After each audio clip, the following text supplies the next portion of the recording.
This is Ziggy, Haim, and you are listening to Wrestling Cheers. Taking your way in the world today takes everything you got. Taking a break from all your worries sure would help a lot. Wouldn't you like to get away?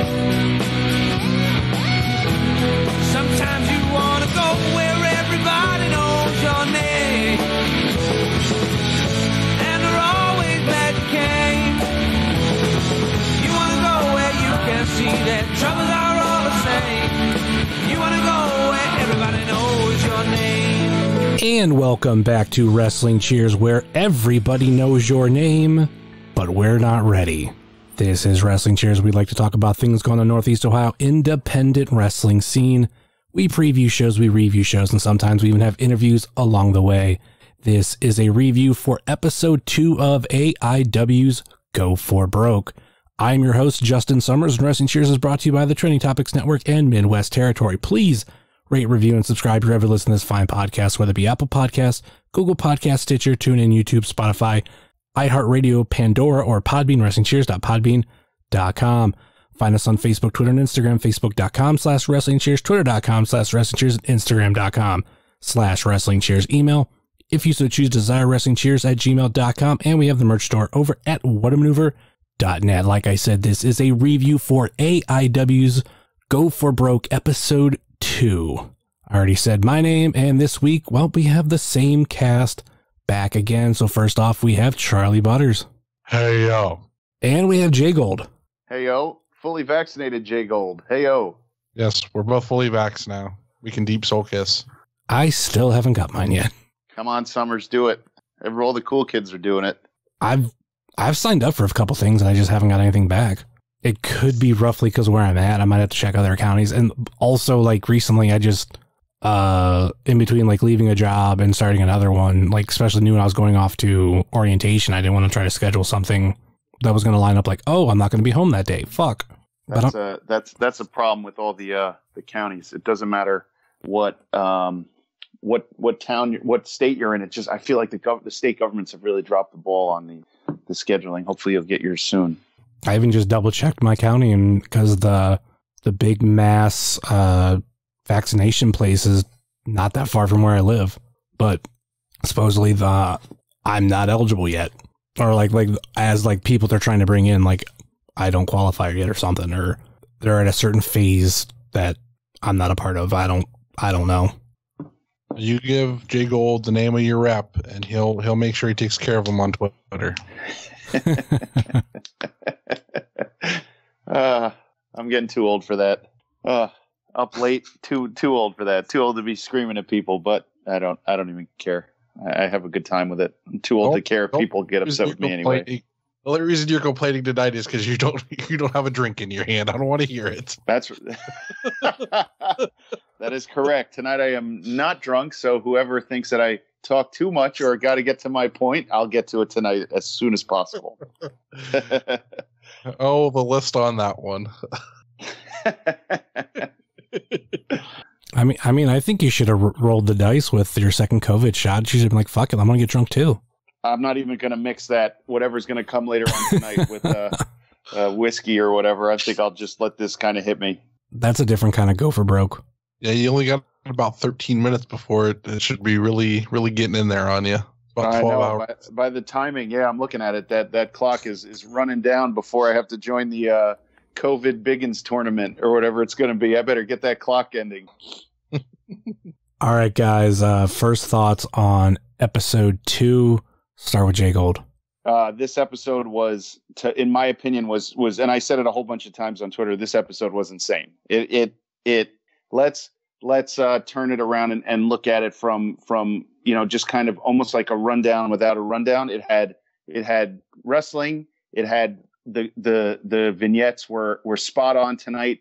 The behind the scenes, the reality style of backstage videos were right on point, and they were funny. They were serious. They were strategy. We got to see some crazy matches. And I said it once or twice on Twitter. It reminded me of the old days of ECW on Sci-Fi, where you could get like a Kelly and Mike Knox, and then all of a sudden Marcus Corvan is going to come out and wrestle, and you could get, Test versus like Mark Henry out of nowhere. That it had everything tonight, and it really kept me a big smile on my face. So tonight is going to be a fun episode to kind of run down. How about you, Butters? Man, this answered a lot of questions that we had last week or a couple days ago, and so this is a lot of fun. Before we get into a lot of the matches, my thoughts on it is I felt like we started off with a bang, and even the second match kind of went rolling with it. A little bit different. It felt a little bit different from last week, but at the same time, they did and kind of prove on some things, especially a lot of stuff that, Jay Gold was talking about that he wanted to see, and we saw it one way or another. We saw a leaderboard. We saw, money getting handed out. So boom, that was two things on the criticism from last week. Then I feel like we don't exactly know everything that's coming. The fact that we actually had somebody wrestle in the first two episodes, which is not something I was expecting, but it happened. They lost fairly quick both times, but hey, they were on the TV twice in a row. Other than that, I think the backstage segments and like the stories that they're going to tell that way, like we're starting to get a little bit more. I felt like week one, we got kind of like teases. They were just like minor storylines type thing, but now in week two, we're building on that, and to me, that's great. So we started off the episode with first a recap from last week, which was good, and I kind of enjoyed that. It kind of refreshes you on some of the rules, and also highlighting some of the matches, as well as, hey, boom, here's people getting Bacon's Bucks, and here is the leaderboard. So what was after that, Charlie? Did we go straight in the match, or am I missing something? Let's go back and talk about the beginning there. Let's talk about the leaderboard, and let's talk about the payouts. So as they told us in the beginning, the superstars are responsible for keeping track of their own bucks, and they're also responsible for making sure that their bucks are safe. So we got a chance, almost from the outside looking in, at the leaderboard. So as a fan, we could get an idea of who's where they need to be. And then we also get to see how they're going to obtain these bucks. And it's almost like what made me smile was like, it was almost like a blood sport backroom style, here are your bucks handoff. Like as you saw, Dom collecting his bucks in his ROH hoodie, and Wes is sitting there laughing as he's waving the bucks around. It's all cash. The transaction's all cash. It doesn't look like there's any receipts, and you're not going to have to claim that for taxes. So I really enjoyed, and how it was integrated almost into the intro. So you had the new intro, and I love the theme song, and I love the intro where this one kind of I like how it's almost like AIW puts out a calling, and these guys start working out and getting ready to go, fight in the tournament. And I think that's a very cool spot. And I really enjoyed knowing now that on Tuesday nights when the show starts, we can all either snap a photo, look at Twitter, or look at social media and grab those leaderboards, so that for those who are keeping track at home like us, we'll know exactly where we stand in the next 3 or 4 weeks, so we don't have to kind of guess. So I think that intro was really, really important this week to kind of lay the groundwork, because a pilot, even the NCIS Los Angeles pilot lost a bunch of actors along the way, changed the format. So we went into the second episode of this after the pilot, and you got a chance to see almost a brand new type of what you can expect now each week. Now that the groundwork has been laid, here it is. Here are your leaderboard, here's your money, and here are the guys getting ready to answer the call. So I thought that was a very cool part to the beginning of the show. I was just happy to see the CFO of AIW, Pedro DeLuca. So hell yeah. And then right after we got all that, we did get a video package of Kaplan, which popped me. I figured he was going to be somewhere in this, but wasn't exactly sure when. So boom, we start off episode 2 with a video package from him. And instead of which, this is kind of a little bit different from what we thought from last week, people got video packages and they weren't in the main event.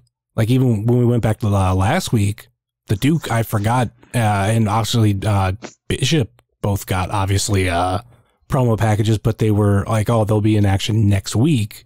And here it was like, oh, here's Kaplan. He's in action next, which I thought was awesome.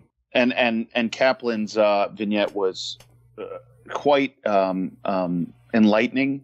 Gave him made it really feel real. I did not know anything about Kaplan going into this. I told you, I think when we did the preview show, I never saw him actually wrestle. So it was nice to really learn exactly what, he brings.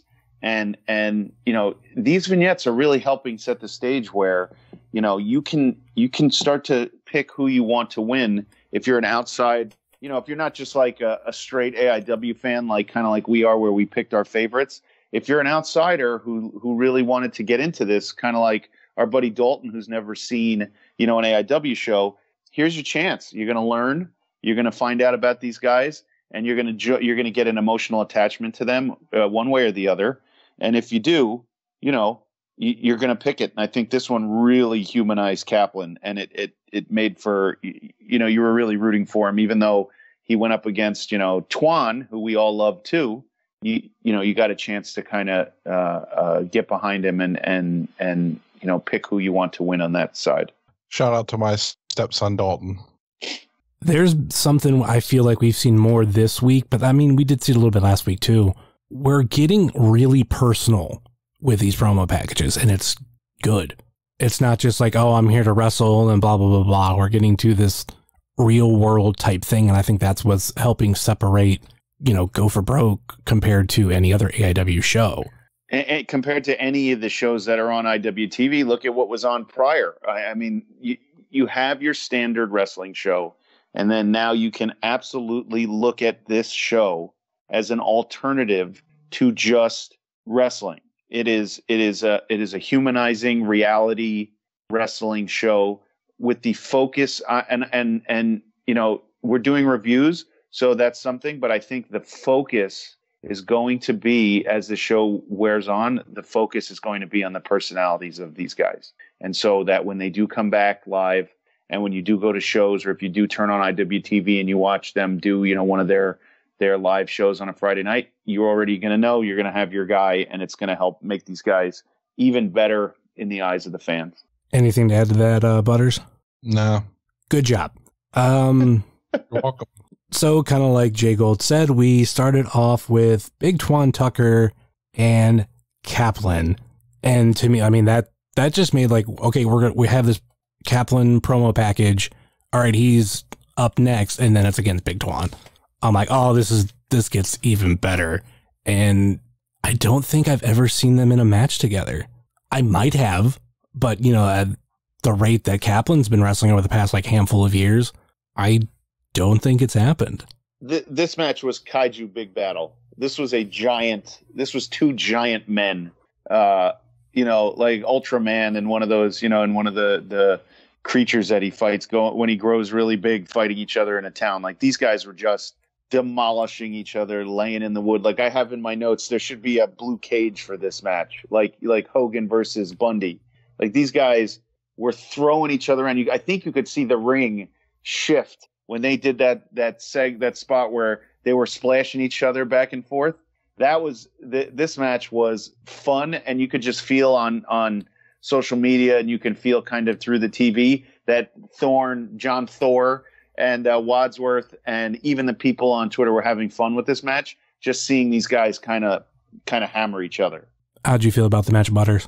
It was quick, man. It was as excited as I was for it. It felt like it was like over kind of quick. It was a house battle, but it was quick, which is what they kind of said we were going to get. So unfortunately, with this week, because we're literally recording, right after it aired on IWTV, so I don't have Cage Match to pull from, so I can't pull exactly how long these matches were, but it definitely wasn't a short match, but it was decent like time wise for like what these shows have been, especially with some of the later matches, which are actually like really short.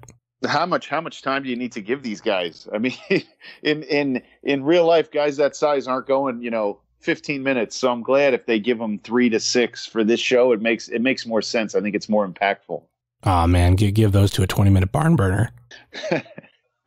Though I don't know if Big Twan can top his match with Faye Jackson. That's like his like limit for me right now. It's like if he can ever surpass that's fucking awesome. Legendary. But yeah, I think Kaplan came into this looking terrific physically. I do remember seeing videos, and he looked this time he moved well. I think Twan came in a little rusty. I don't think Thorne wasn't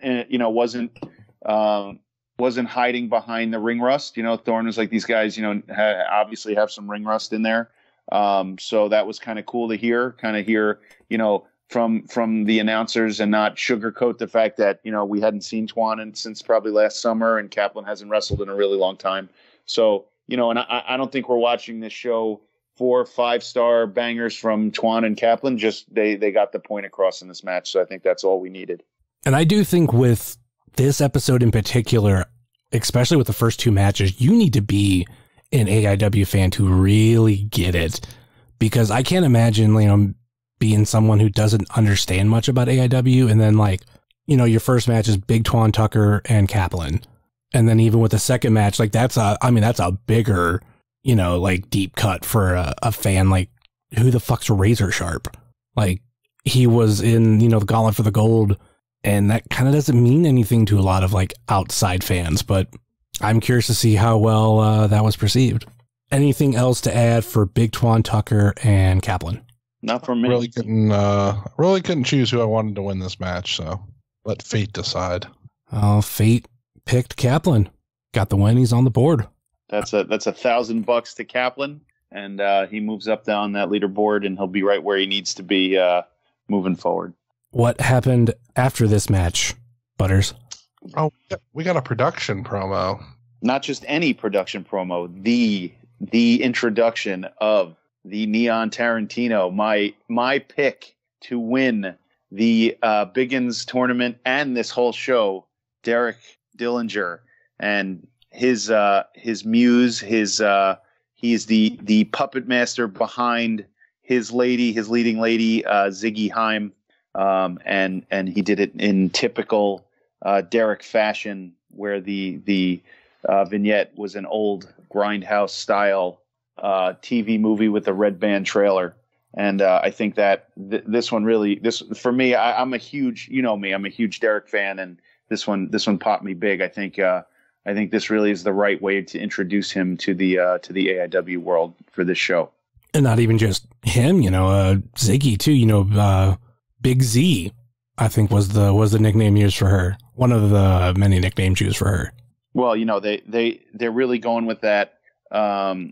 I forgot. See, I'm drawing a blank. I forgot his name from Pulp Fiction, and the girl when they were the couple that was the two sitting in the diner when Sam Jackson was talking to him about his wallet. Almost going for that type of vibe, Bonnie and Clyde type of vibe. New age Bonnie and Clyde.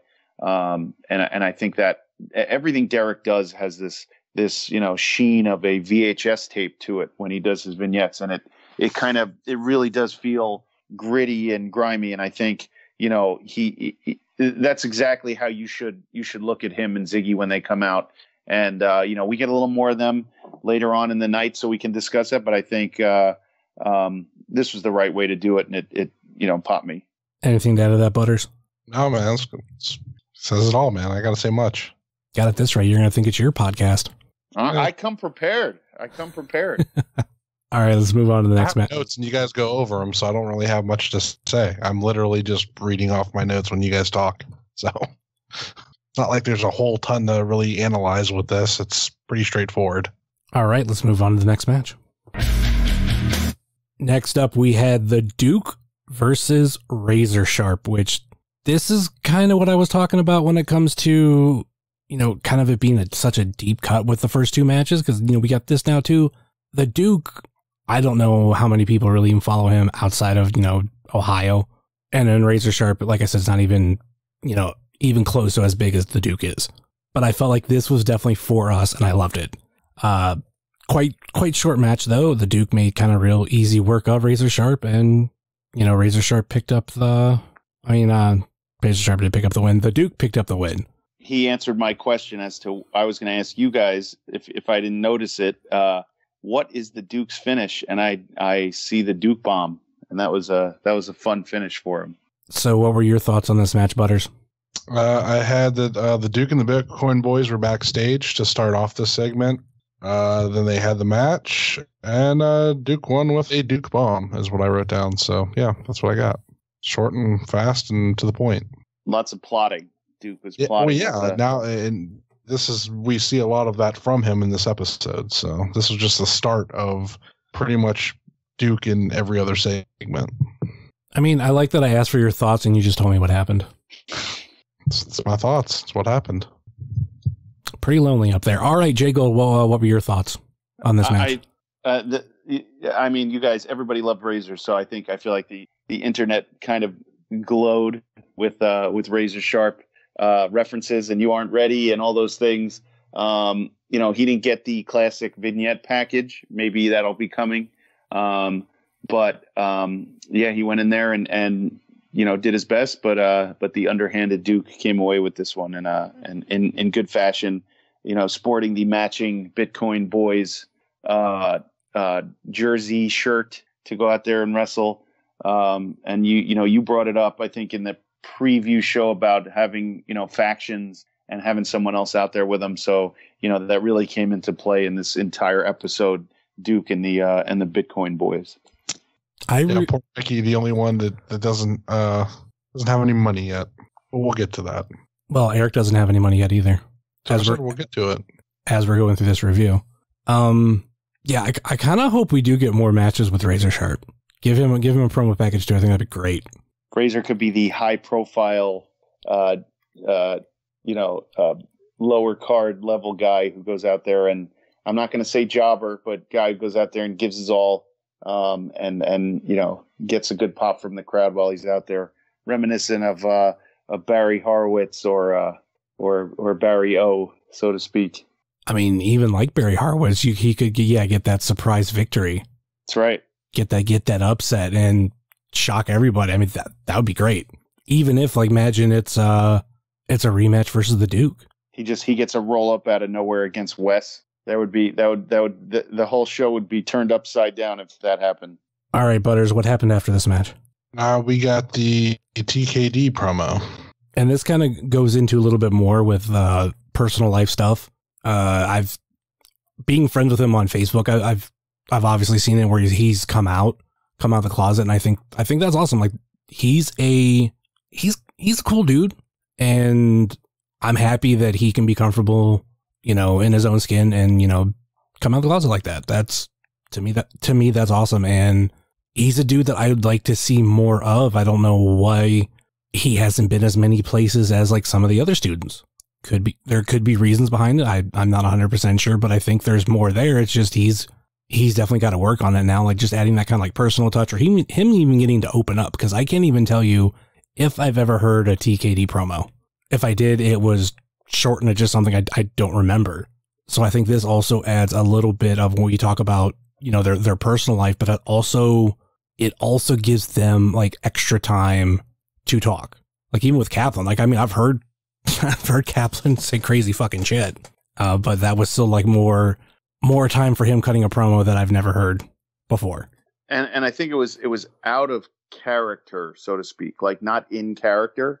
You got a chance to see TKD the man, and I think that it was raw and it was honest, and that's we said it before. That's what's making this so different. I mean, look at that. I mean, that's a little bit of groundbreaking television right there to show for someone who in the wrestling community to come out during a vignette, and I think it's brave and it's different.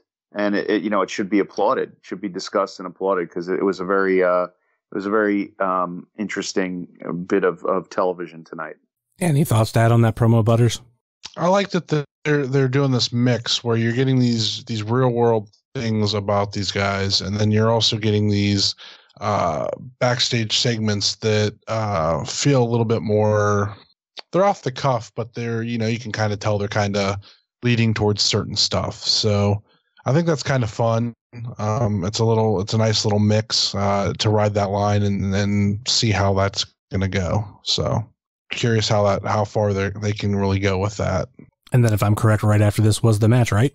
No, after this, there was another segment. Okay. Yeah, there was Wes and the shooters ripping and shooting in the green room, and I can't remember some of the lines, but I do remember at the end they zoomed in on Derek and Ziggy, and you could see like Derek almost like puppet mastering behind Ziggy, like talking to her, and I don't know if that set up the main event or if that was later on in the episode, but you could tell something was up and was brewing between the production right there. They had something going on as they watched the shooters leave the room. So one of the lines was JB got the belts, Wes got the bucks, and then there's a bunch of shit talking to Twan, Arthur MacArthur, Dom, and Riley Rose. Oh yeah, I think Bishop said Dom, it was good to see you put shoes on or something. Yeah, and then they were making fun of Riley Rose's tattoos. And yeah, there was a few other pieces in there that was a good chuckle that kind of separated. You know, it kind of lightened up or went in a different direction from TKD's vignette to them, the Rip City shooter shooting, and then into that match with Artie and TKD. So let's move on to the next match. Like it was said, next up we had Arthur MacArthur versus TKD. How'd you feel about this match, J Gold? It was fine. I mean, it served its purpose. You got a chance to see TKD in his vignette, and then he went out there, you know, against a guy like Artie, who is very experienced. There was a few really fun spots. You know, Thorne made some good jokes about Artie flexing every 5 minutes. Both guys taking too much time, you know, doing whatever it is, flexing and posing and posturing. I think he said it a few times leading up to the end, but it was a standard match between the two guys, and I think it was enough to get to the next to get the next win for TKD and move on to the next spot.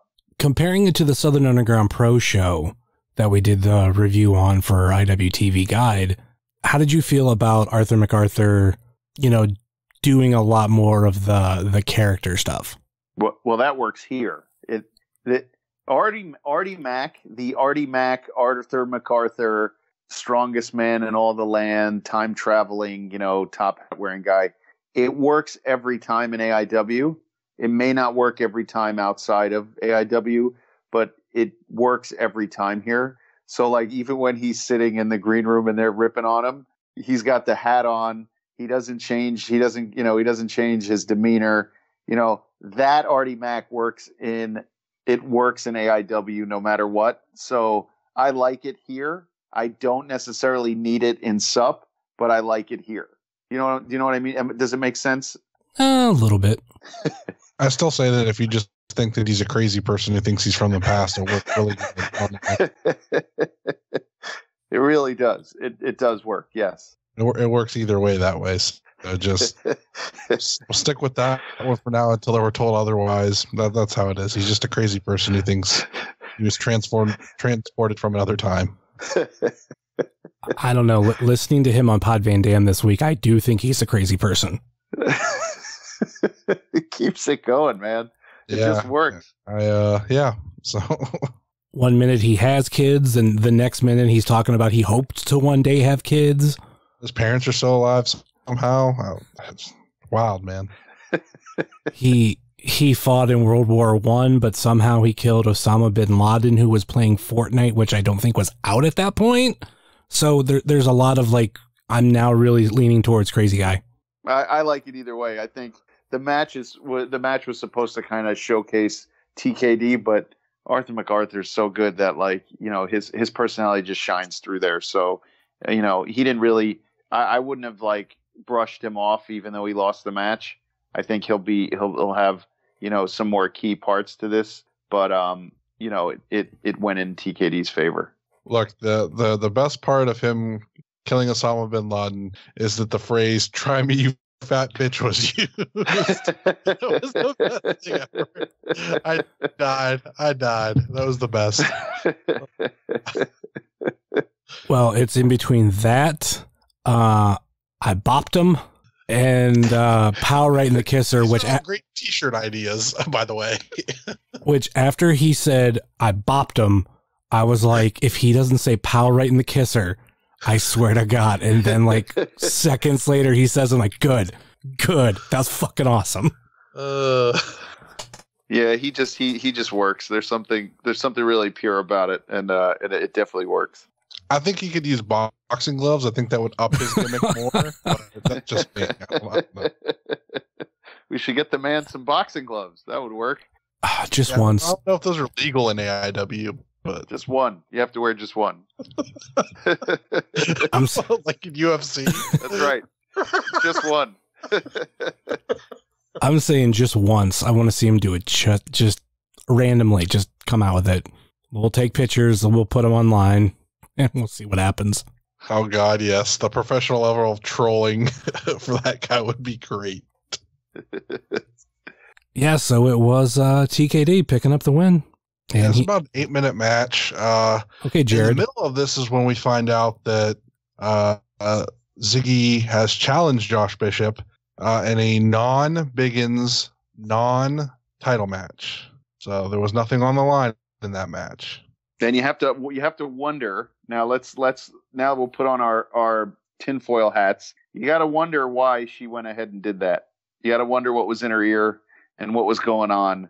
I mean, like, what was she thinking? Maybe she don't like bullies. I don't know. Yeah, that'd be yes. Maybe the director was telling her to soften up the champ for him. You never know. I like Ziggy's level of almost like a leashed pit bull that they're going to unleash.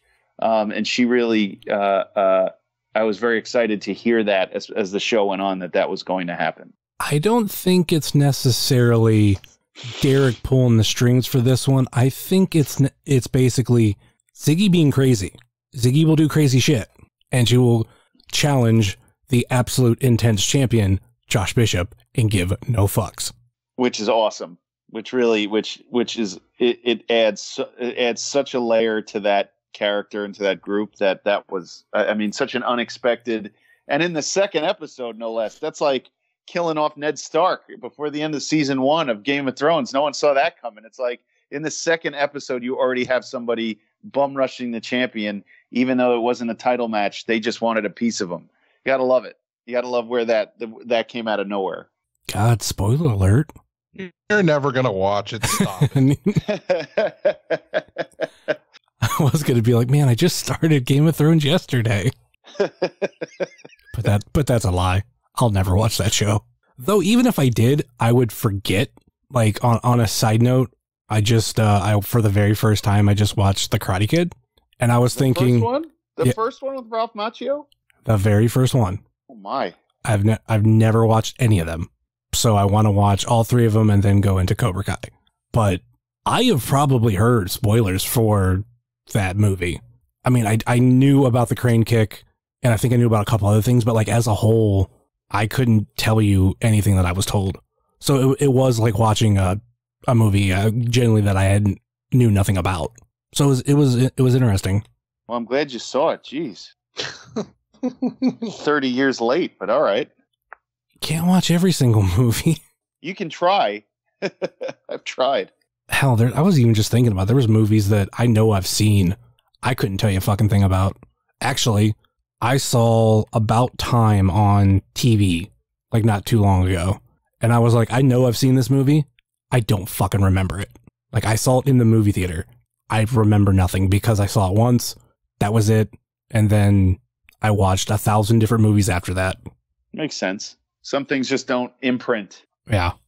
But you know what did imprint? TKD's boot into Macarthur's face for the 3. Using those, I really wanted to hear Thorne or Wadsworth say intelligent feet. You know, like Gorilla Monsoon used to say, I think. Educated feet. Educated feet. Yeah, I'm sorry. I wanted to hear it. Went to Harvard.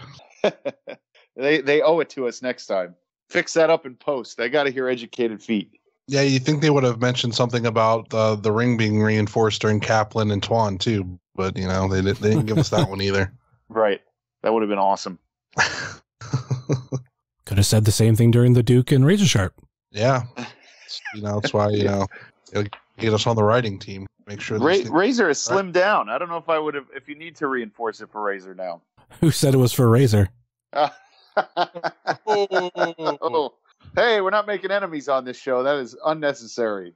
It's kind of a test to see if the Duke listens, but I know he does. He doesn't.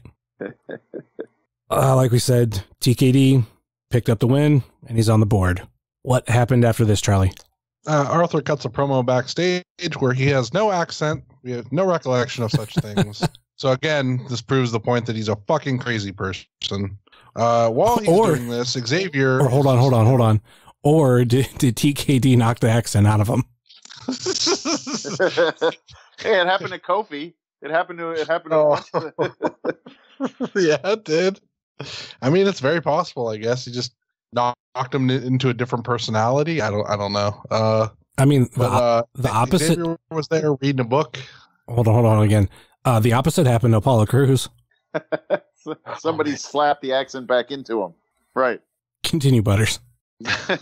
Saying Xavier was reading a book back there or something while Arthur cut this promo and didn't look up once while it was happening. He was intensely reading whatever he was looking at. He was intensely studying something. He's a very intelligent boy who just recently had a birthday. Was there anything after that? No. Then we went to the Riley Rose Eric Taylor match. Unless I skipped something, I'm pretty sure that was it. No, that was it, because it was Riley Rose was also kind of in the background too. Yes, he was. He was kind of like doing his pre-warm-up strikes, which came into play. So then we moved on to the next match. Eric Taylor versus Riley Rose with Xavier as the ref. So I thought that worked out really well. You had Arthur Macarthur leaving, and then you had the referee and one of the opponents for the next match right there, ready to go out. And that, I got to say, Riley Rose looks good. I mean, he for a guy, he's not as successful, but he looks the part, and I do see some good things for him. But Eric Taylor is I think he's the Shawn Michaels of the Bitcoin boys right now, with just the way he looks, and it may one day it may be barbershop window time. You never know. But Eric Taylor put a beating on old Riley Rose. Yeah, man, I think Riley Rose might be our underdog that we get behind. He'll get a standing ovation when we see him in Cleveland if they get him on those shows. He'll earn some respect taking the two beatings he's taken so far. I mean, like I said earlier, like he's right now the only person to wrestle on the first two episodes, or at least two episodes in a row. Yeah, we've seen a lot of people within both episodes that appeared in both, but he's actually wrestled. Well, even Thorne said he might have a sense of urgency, trying to get a win. He took a loss in the first episode, and he tried to get back on the horse and get back out there. But unfortunately, it was not to be had for that night. But it would be kind of cool to see him. I mean, even if he doesn't win one, maybe on every episode, see Riley Rose trying to get at least one time to the pay window. That would be kind of cool. All right, Butters, what happened next? We finally were introduced to Ethan Wright. I mean, we had seen him before, and I did get the question via text message, who the hell is Ethan Wright? I couldn't pick him out of a lineup if you gave me 10 guys and told me to pick one of them who was Ethan Wright. I couldn't have told you who it was. Hey, I didn't say who text me. I don't care. I'll tell you it was me. I didn't know who this guy was. And his promo was his interview was pretty interesting. The way they had him like talking, he almost looked like Phil from Chicago. And everything else he didn't. But just the way the interview went, he really kind of looked similar to him. But he had an interesting story, so I'm kind of interested to see what he does. So yeah, Justin, I was gonna wait for this part in the show, and I actually, Butters, I didn't realize you didn't know who he was either. So I'm gonna leave this one up to you, Justin. I don't know anything about him. It was interesting to see that he went to Harley Race's school. What can you tell me besides what I saw in that vignette? Have you seen him anywhere, or are you aware of him besides what we saw tonight? I've seen him a couple times. I know he is from this area, and, you know, he's wrestled in some, you know, easy to say, you know, like lower level companies. He doesn't, to me, he doesn't have much of a personality. I think that's what he has to build on. Like, he kind of has a look. He's, you know, decent enough in the ring, but like at the end of the day, he's like, oh, he's just Ethan Wright. Like, I can't tell you a personality trait about him. Oh, so you've never seen him like integrated into any shows or anything like that where he kind of shows you what he is? Nothing personality wise. Okay. So Maybe then it'll be interesting to see him grow then, I guess. Maybe he can get some plastic vampire teeth and he can be a spooky boy. Yeah, Danhausen's gone. We may need another spooky boy in I AIW. don't think he's as gone as you think he is. He can still work indies with Ring of Honor, so he may show up again down the road. But we did lose an Ethan. This is true. So, I mean, I'm interested, like, after hearing, like, his story, like, I'm like, okay, now I know some background on him. Let me see him wrestle probably next week. So I'm there. I'm not, you know, 100% sold on him, but see what happens. And he will be in action next week. Did we get anything after this, or are we going to the main event? Oh, No, we got something else. Okay. This is all where it gets very Duke heavy. So we got Duke with the Bitcoin Boys backstage. Duke has an idea to do a 6-man tag so that they all get money. And they said they were going to go find 3 Jamokes to challenge to a match. Well, first you want to make sure we talk about how Duke is sitting there. He got a win. Eric Taylor got a win, but Mikey did not get one. So Duke is really laying to Mikey about how, you know, kind of backhandedly telling him, you know, he didn't win, but it's okay. We're gonna fix this. And Duke, I think, cemented what he is in this show by going, you know, this isn't wrestling. This is a game. He goes, this is a game show. You want to play the game? And Mikey said yes. And, you know, Duke, I think that's where his character is going to come in so big throughout the show, is that Duke knows he's playing a game. Duke is not going to get over on a technical 20-minute match against Dom. He knows he's not going to get, you know, he's not going to go choke slam for choke slam against PB. He knows it's a game. And I think that was really important to his character, as, you know, tonight with so much Duke. This is, you know, if you were talking about, you know, like the TV show Lost, they used to have one character that they were focusing on every episode. This was the Duke episode. Episode 2, it could be entitled The Duke, something else. You can give him something with his name in it. But this was all about, they are laying the groundwork for Duke and the Bitcoin Boys. You're going to see a lot of them, I think, trying to figure out underhanded ways to get those bucks. I feel bad for the Bitcoin Boys because I have a feeling if anything goes their way, Duke is going to end up screwing them in the end. So, which is awesome. We want that. We want the underhanded Duke. We want it. I don't want to see the Bitcoin Boys lose out because of the Duke. I think maybe I do. Yeah, maybe you do. Maybe I do. Maybe I want to see the Duke get in there and be he's your CPA. We don't know. Snidely whiplash the whole thing. Yes, maybe he is. Maybe he is my CPA, and it'd be nice to have that. So I like it. I think when they went upstairs to start picking on guys, oh man. I mean, I think we brought it up before, but I think hilarious. They went up there and they picked out, so we'll do this now. I think Frankie and Carson and Twan was up there. Was that who was with them? And Duke had some harsh words for them. He called them the Untalented Justice League. He said Twan whines a lot. He said something to Frankie that he didn't know what he didn't even know Frankie was there or something. He said and he just ripped into those guys for a couple minutes, and it was on a good comedy level that lightened up the show and also gave you that extra layer of characters. So that room seems to be the room that everything fun goes on, that green room. And I like that they focus on that spot as where, you know, the shit talking is and where they're going to set things up from. And then after that, we go into the main event. Well, don't you want to, we should set up what they set up for next. So hold on. That was after the main event. Yeah, you jumped ahead, Jay Gold. Did I? Side, jumped in. I mean, I apologize. Not a match. We got a 97-second match. Oh, I apologize. I thought that was. I had my notes were mixed up. I thought that was beforehand. My apologies. I'll let's edit that in post there, Justin. It's going to be really awkward when you hear it later. But yeah, let's get on to the main event. We had Ziggy Haim versus Joshua Bishop. And yeah, not a very long match. And Joshua Bishop pinned Ziggy for the win. And that was it. She got some offense to start. And you know, Derek distracted him for a second. She hit that drop kick off the ropes. And then she got a black hole slam. That was it. Right into the center of the mat.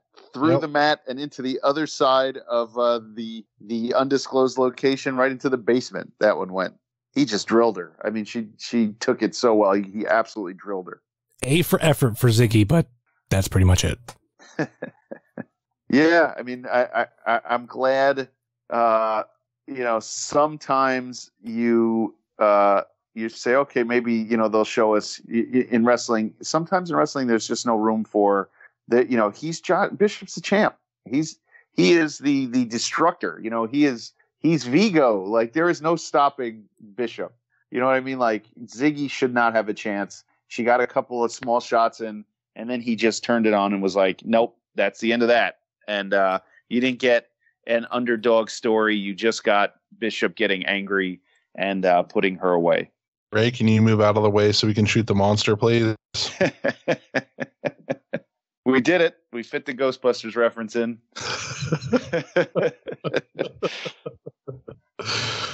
Jared would be proud. Only movie he's seen in 30 years, 36 years. It's a spooky movie. I mean, I don't even think the champ broke a sweat in that match. That was the end of that. Okay, Jay Gold, what happened after this match? Oh, man. Word for word, Gold. You better get the same exact hit, all the points. Let's go. Well, I think it was the Duke up in that green room talking crap to people, trying to set up the Bitcoin boys for the 6-man tag for the next week with Frankie and Twan and Carson, and he called them an untalented Justice League. And then you got the arrival of PB Smooth and 40 Acres, who absolutely were looking for a fight and didn't like that Duke was trying to get over on guys who he thought he could beat. And then I never saw this before, but PB talked to Mikey, who decided that he would have the fight, and then he powdered up the back of Mikey's neck and gave him a good old slap. I have not seen a baby powder slap on the back of the neck before. I'm not really sure why he did that. So that was fun. Yeah, and then Duke told him to make sure he brings his chapstick because he's going to chap PB's ass. Which I don't think that means what he thinks it means. Yeah, I wasn't sure what that meant, but it gave me a good laugh. Baby powder and chapping going on. I don't know what the hell's going on with that. I've never seen someone just powder up the back of someone's neck and give it a good slap before. That was new. I've seen the baby powder slaps and was it Van Wilder? I want to say no. It was in How High. Oh, okay. There was a pimp that was smacking people and he was getting baby powdering up his hands, laying it in. Well, I thought that was a nice touch, and I think next week we're getting 40 Acres and Bitcoin and Duke, so that'll be a fun 6-man tag that 3 guys are going to walk away with 500 each, one team because I forgot about Jocelyn. So I think that'll be interesting to the leaderboard when that's finished to see where people lie when you have the extra 500. It's like getting. Instead of in soccer, instead of getting all 3 points for a win, you only get a draw. You get 1 point, and it kind of messes up the points table and the standings. So that'll be very interesting to see some guys having 500 and some having 1,500. So that'll be a cool new layer to the show. If 40 Acres gets the win, then Jocelyn will be the first woman on the board. Yes, she'll have 500. Very interesting. It's a good kick. It's a good springboard. This episode, they crammed a lot of information into this episode. Any final thoughts on the episode, Jiggle? I loved it. That's all. I really did. I really, really enjoyed this episode. I thought it was even better than last week. I liked, as I said, they crammed a lot into it. They gave you a lot of personality. They gave you a lot to think about. And they put those little nuggets in here and there that you can talk about, as far as we talked about, like extended universe type stuff. Duke and the Bitcoin boys, where will he go? Ziggy and Derek. You got Wes and Josh. You got Twan losing that match to Kaplan now. Where will Twan go? It was good. It was really, really good. They packed a lot of info into one episode, and I'm just a big fan. I enjoyed it. It's very different, and it just keeps being different. So I can't wait for next week. How about you, Butters? Now, I told you guys I was one and done with this, and then you guys convinced me to watch this episode. Now I got to watch more. It was very heavy on other elements than the wrestling, which I thought was okay.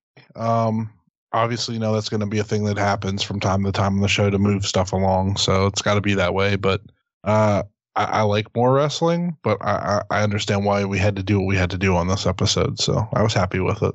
I thought it was a great addition to the first episode. We built on a lot of simple premises from the first episode, and now I like where we're going. And we still have, a few more weeks to go.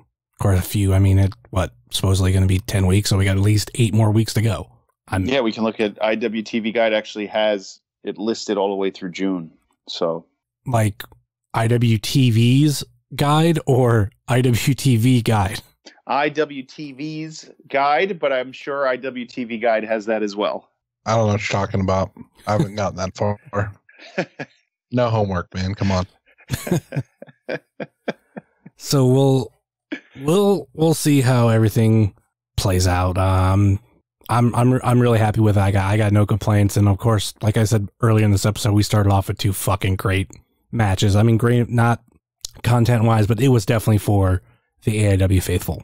All right, any final thoughts or last minute plugs before we go, J Gold? Nope. JGold12 on Twitter. See you guys soon. In a couple weeks. Mm-hmm. Butters. Charly_Butters on Twitter, and that's it. IWTV Guide. You're gonna see it in the thing anyway. We're good. We're gonna be doing this every single week for like 10 weeks. They know me by now.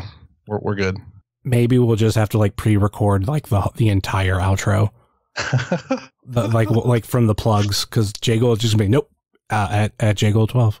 Yeah, I mean that might work. That way we don't have to robot it all the way through. I mean, that's up to you if you want to do that. Mm-hmm. And of course, you can find myself at JSummers330 on TikTok, Twitter, and Instagram, which I can find this show on Facebook, Twitter, and Instagram. Facebook.com/Wrestling Cheers, Twitter.com/Wrestling Cheers, Instagram.com/Wrestling Cheers. Email, if you so choose desire, WrestlingCheers@gmail.com. And we have the merch store over at whatamaneuver.net. Like I said earlier in the show, please rate, review, and subscribe your ever listen to this fine podcast, whether it be Apple Podcasts, Google Podcasts, Stitcher, TuneIn, YouTube, Spotify, iHeartRadio, Pandora, or Podbean, WrestlingCheers.podbean.com. And you can find all the links for all the social media and every place you can find the show in our link tree in this episode's show notes. You can also check out our friends on the Trending Topics Network, such as All Beer Inside, Eurovision Showcase, The Spanish Announce Table, and Wrestling with Altitude. Check out our other podcast friends, such as Pod Van Dam, Super Fantastic Podcast, It's Evolution Baby, The IndieCast, Sobros Network, Biff Radio, Off the Hop Rope, Game Marks Podcast, We Like Sports Podcast, Powerbomb Jitsu, The Spotlight Series, Fully Posable, Doing the Favor, Positively Pro Wrestling, IWTV Guide, At Odds with Wrestling, Best in the World Podcast, Marks with Mikes, Dark Match Podcast, and Porch Talk. Check out our other non-podcasting friends, such as The Store Jobber, The Savage Stash, The Mystery Men, Redline Radio, Mouse's Wrestling Adventures, VHS Party Tonight on Instagram, Happy Hour with Steve Guy, The Co-Host Wrestling Show, Good Company, Toy Hio, Time Capsule Toys, Stay Tough, Smokin' Jay's Barbecue, Wrestle Void, Midwest Territory, Southern Underground Pro, and the official graphic designer of Wrestling Cheers, Moy Boy Designs. That will do it for us here on Wrestling Cheers, where everybody knows your name, unless you're Ethan Wright, and then we have to watch a promo package. Later. Talk vampire teeth.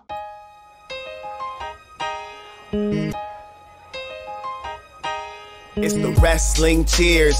Get up on your feet, brightening your day in the middle of the week. And you gotta love the show. Yeah, you know it holds a title for the best podcast. Talking wrestling in Ohio. Finishing a cold one, take a load off. We ain't all about the prohibition like Josh, so we cheers. And then we sit back. Other shows are in the trash, kinda like they Nick Stapp. Like the name is Matt Justice, wearing all the gold. Wrestling Cheers is coming to a close. The #1 podcast going in the game. And one day everybody's gonna know the name. It's the Wrestling Cheers. This is Platinum Max, signing off. Ohio, good night. The world, good night.